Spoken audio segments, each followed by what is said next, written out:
outdoor activities or coursework, wherein they will show an actual teaching there. Okay?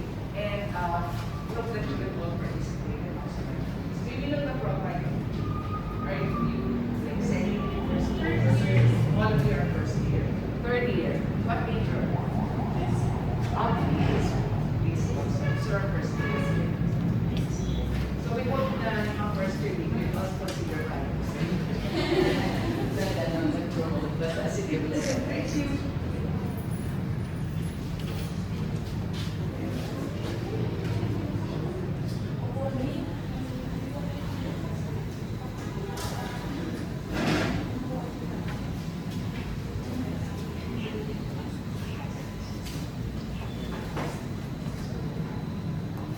Magandang umaga, grade 10 Masigasi. Magandang umaga po, teacher. Ayan, so bago tayo umupo, no, maaari na simulan ang ating pag-aaral sa may piling panalangin. Yes, Jasmine.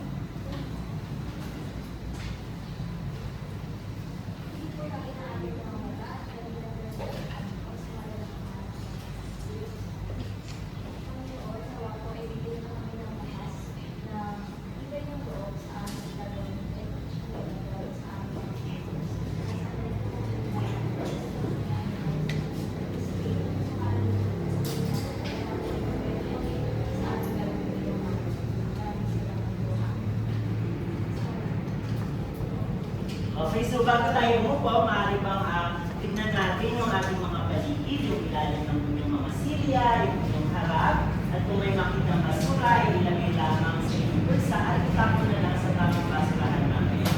Okay? Sige, maaari na tayo umupo.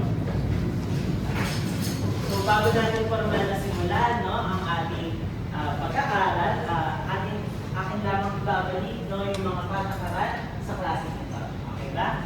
So, patakaran sa klaseng ito. Patrick, maaari bang pakibasa? B. Paglalang sa isa't isa. A. Ayusin ang mga gamit at paligid. Magpakita ng malasakit. I. Ingatan ng mga kagamitan ng paaralan. F. Laging makinig at makilahok. Y. Yakapin ang pagkakaiba ng bawat isa. A. Alalahanin na tayo ay isang pamilya sa pagkatid. Okay. Ano ulit yung nasa dulong linya? Tayo ay isang pamilya. Okay. So, laging tatandaan, sa klaseng ito, tayo ay isang pamilya. Ayan. Mas masigla. Ngayon, tungo muna tayo, no? Mag-backlit kaya tayo, no? So, maaari ba ilangat yung ating mga bag kung nasa gilid? Ayan. Maaari ba? Ayan. So, okay na ba? So, ngayon, gusto ko hanapin nyo sa inyong bag ang isang bagay na sumisimbolo, no, sa mga katangian ng inyong mga magulang. No? So, bibigyan ko kayo ng 2 minuto para maghanap ng mga bagay na sa tingin nyo sumisimbolo sa katangian ng inyong mga magulang.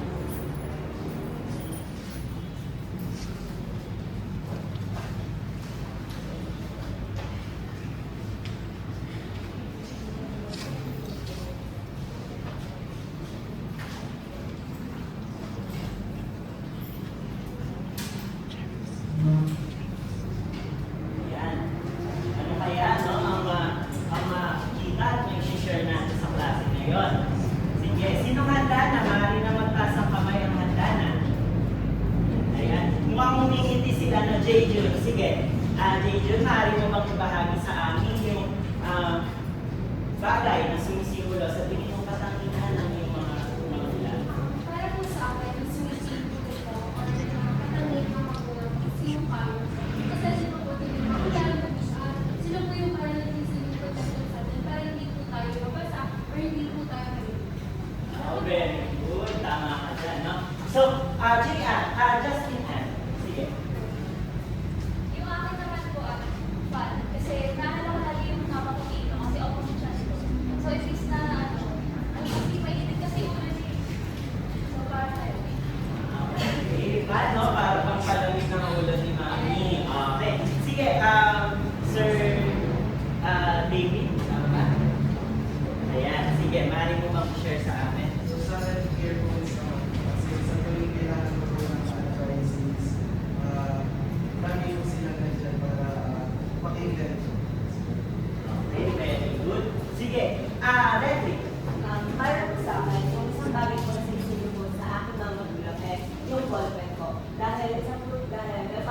po ito ng kasipagan po nila para po mapag-aral yung mga bata.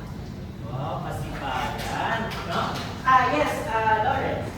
Yung siguro naman po is yung charger ko kasi since minsan po is parang matamlay po ako, kumagat po sila po yung leaking edge. Okay, good. Oh, yes, Anna. Sa akin naman po is kasi nagtiwala mo ko na yung parents ko na nalilinis sa system para makapag-magpaiwan ako ng maganda. Okay, very good. Ito naman, Samantha. Yan. Ang akin naman po is itong color pencils kasi sinisimbolo nito yung pagkakaiba po ng dalawang parents. Siyempre, tayo sa numbers sa kanila at nagbibigay din po sila ng kulay sa akin. Nagbibigay ng kulay. Ayan, palakpakan natin ang isa't isa dahil lang tayo nakapagbahagi. Ngayon, no? Naipaliwanag nyo naman na kung bakit natin napili yung mga bagay na yun, no? At nasabi na rin kung ano-ano yung mga katangian at naiugnay nyo naman kung paano ito ginamit or kung paano nyo ito ipakita. Ngayon, no? Dumako na tayo, no? Sa ating susunod na gawain. No? So, maaari bang tumayo ang lahat? Ayan. Sige nga, shake muna. Parang ito, tablay, no? Umaga kasi. Sige, shake. Ayan. Very good. So, ang ating aktibidad ngayong araw ay ang pila ng pananaw, sang-ayon o hindi sang-ayon. Okay? So, maaari bang inaanyayahan ko ang lahat na pumunta sa harap? Sige.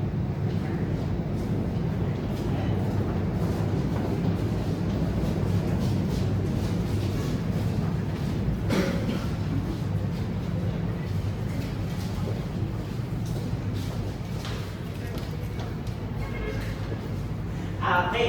So ngayon, no? Ayan, nasa harap na kayo.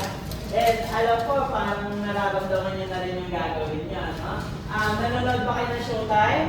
Ayan. Okay. So, ngayon, no? Magbibigay ako ng mga sitwasyon, no? Na maaaring naranasan niyo na rin, maaaring hindi niyo naranasan. At pipila kayo, no? Sa kung saan panig niyo, sa tingin kayo ay nararapat. Kung kayo ba ay hindi sumasang-ayon or kayo ay sang-ayon sa mga sitwasyon. Okay ba? Yes. Okay, chicken? Nuggets! Okay, very good. So, ayan. Ana, maaaring bang pakibasa ang mga sitwasyon? Dahil mababa ang iyong marka sa isang asignatura, pinilit ka ng iyong ama na mag-aral na higit pa at hindi ka muna pinayanin lumabas kasama ang mga kaibigan. Okay, bibigyan ko kayo ng 5 segundo para pumili ng panig. Okay? 5, 4, 3, 2, 1, go! Ayan. Parang hindi tayo nag-aagis sa pagpila natin. Then, no. No, so, ayan. So, maaari ko bang hingin yung sagot ni Jasmine kung bakit siya hindi sumasang-ayon? Kapag sa akin po kasi hindi ako sang-ayon dahil minsan, kapag nakakasama natin yung mga kaibigan natin, sila pa yung nagiging stress sa kaibigan natin. So kumbaga, kung pipilitin pa natin, masama na nga yung loob natin na mababa yung mata natin, tapos pinipilit pa natin yung sarili natin habang masama yung loob natin na gumawa, mas lalo tayo mag-pressure at mas lalo hindi magiging maganda yung kalalabas ng gawin. Tama ka naman, no? So, sige, tumungo tayo sa ating susunod na sitwasyon. Okay. Lawrence, maaari ba pakibasa? Madalas hindi umuwi ang iyong pagtulong sa oras dahil sa trabaho. Ngunit sinasabi niya ginagawa niya ito para sa kinabukasan ng pamilya. Okay. Sige. 5, 4, 3, 2, 1, go!